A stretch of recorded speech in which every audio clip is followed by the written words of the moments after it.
ಸಾಗರ್ತಿ ತರಂಗೆ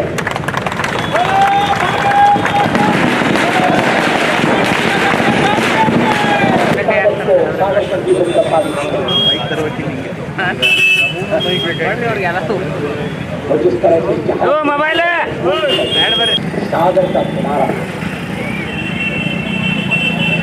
पता नहीं सागर मोबाइल इन तो रे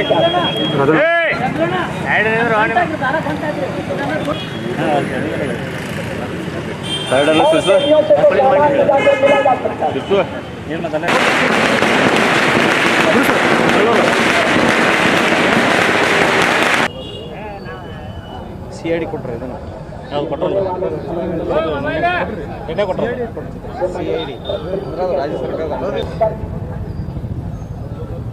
सावरकर्ती की जनताओं का गायन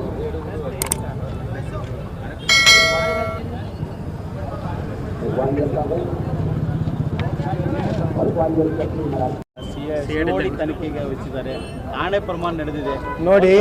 ಯಾಕೆ ಈಗ COD ಕೊಡುವಂಥದ್ದು ಅವಶ್ಯಕತೆ ಇರಲಿಲ್ಲ. ವಿಧಾನ ಪರಿಷತ್ತಿನ ಸಭಾಪತಿಗಳು ಹೇಳಿದ್ದಾರೆ ನನ್ನ ಬಳಿ ಯಾವುದೇ ದಾಖಲೆ ಇಲ್ಲ ಅಂತೇಳಿ. ಒಂದು ಎರಡನೇದ್ದು, ಈಗ ನಾವು ಕೇಳಕತ್ತಿದ್ದು ನ್ಯಾಯಾಂಗ ತನಿಖೆ, ಒಬ್ಬ ಸಿಟ್ಟಿಂಗ್ ಜಡ್ಜ್ನಿಂದ ನ್ಯಾಯಾಂಗ ತನಿಖೆ ಆಗ್ಬೇಕಂತ ನಾವು ಕೇಳ್ತಾ ಇದ್ದೀವಿ.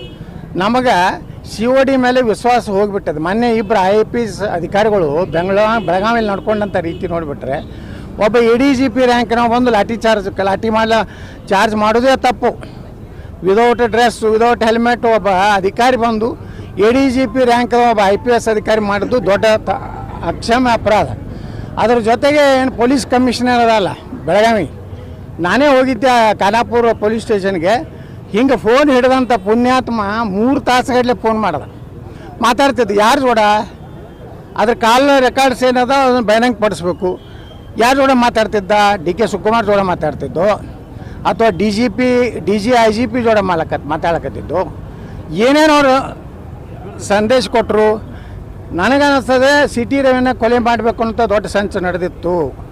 ಅವರ ಎಲ್ಲೆಲ್ಲಿ ಅರಣ್ಯ ಪ್ರದೇಶದಲ್ಲಿ ಒಯ್ಯುವಂಥದ್ದು, ನಿರಂತರವಾಗಿ ಪೊಲೀಸ್ ವಾಹನದಲ್ಲಿ ಸಿಟಿ ರವಿಯ ಪಕ್ಕದಲ್ಲಿರೋ ಪೊಲೀಸ್ ಅಧಿಕಾರಿಗಳು ನಿರಂತರವಾಗಿ ಸಂಪರ್ಕ ಇದ್ದರು. ಯಾರು ಅವರ ಅಧಿಕಾರಿಗಳು? ಇದನ್ನೆಲ್ಲ ನಿಜವಾಗಿಯೂ ಇವರು ನಿಪಕ್ಷಪಾತವಾದಂಥ ತನಿಖೆ ಮಾಡೋದಿದ್ರೆ ಮೊದಲು ಇದನ್ನು ಬಹಿರಂಗಪಡಿಸಿ. ಆ ಪೊಲೀಸ್ ಕಮಿಷನರ್ ಯಾರು ಕೂಡ ಮಾತಾಡೋದು 3 ತಾಸುಗಟ್ಟಲೆ ರೀ. ಹಿಂಗೆ ಹಿಡಿದಿದ್ದು ಮೊಬೈಲೇ ಬಿಟ್ಟಲ್ಲ, ನಾನೇ ಸಾಕ್ಷಿ ಅದನ್ನು ಹಿಂಗೆ ಏನು ಹಿಡ್ದಲ್ಲ. ಆ ಕಡೆ ಓಡಿ ಹೋಗ್ತಿದ್ದ, ಈ ಕಡೆ ಓಡಿ ಹೋಗ್ತಿದ್ದ, ಆ ಕಡೆ ಓಡಿ ಹೋಗ್ತಿದ್ದ. ಏನು ಮಾತಾಡೋದು ಹಿಂಗಿಂತ IPS ಆಫೀಸರು ಇವರಿಬ್ಬರನ್ನು ನೋಡಿಬಿಟ್ರೆ ಕರ್ನಾಟಕದಲ್ಲಿ ಗುಂಡಾಗಳಿಗೆ ಬೆಂಬಲ ಕೊಡ್ತಾಯಿದ್ದಾರೆ. ಮತ್ತು ವಿಧಾನಸಭೆಯಲ್ಲಿ ಗುಂಡಾಗಳು ಒಳಗೆ ಬಂದು ಇದನ್ನು ಮಾಡ್ತಾರೆ, ದಾಂಧಲಿ ಮಾಡ್ತಾರೆ, ಕೊಲೆ ಮಾಡ್ತೀನಿ ಅಂತ ಹೇಳಿ. ಅಂದರೆ ಕಾನೂನು ವ್ಯವಸ್ಥೆ ವಿಧಾನಸಭೆಯಲ್ಲೂ ಶಾಸಕರಿಗೆ ಸುರಕ್ಷಿತ ಅಲ್ಲ ಅನ್ನೋಂಥದ್ದು. ಬೆಳಗಾವಿ ಅಧಿವೇಶನ ನೋಡಿದ್ರೆ ಹೋರಾಟ ಮಾಡೋರ ಮೇಲೆ ಲಾಠಿ ಚಾರ್ಜು, ಹೋರಾಟ ಅವ್ರಿಗೆ ಬಾಯಿಗೆ ಬಂದಂಗೆ ಬೈ ಅಂಥದ್ದು. ಇದೆಲ್ಲ ನೋಡಿದ್ರೆ ಕರ್ನಾಟಕದ ಒಂದು ಶಾಂತಿ ಕಾಪಾಡೋರೇ ಇವತ್ತು ಜಂಗಲ್ ರಾಜ್ ಆಗಿದೆ. ಸರ್ ಈಗ 1 ವರ್ಷ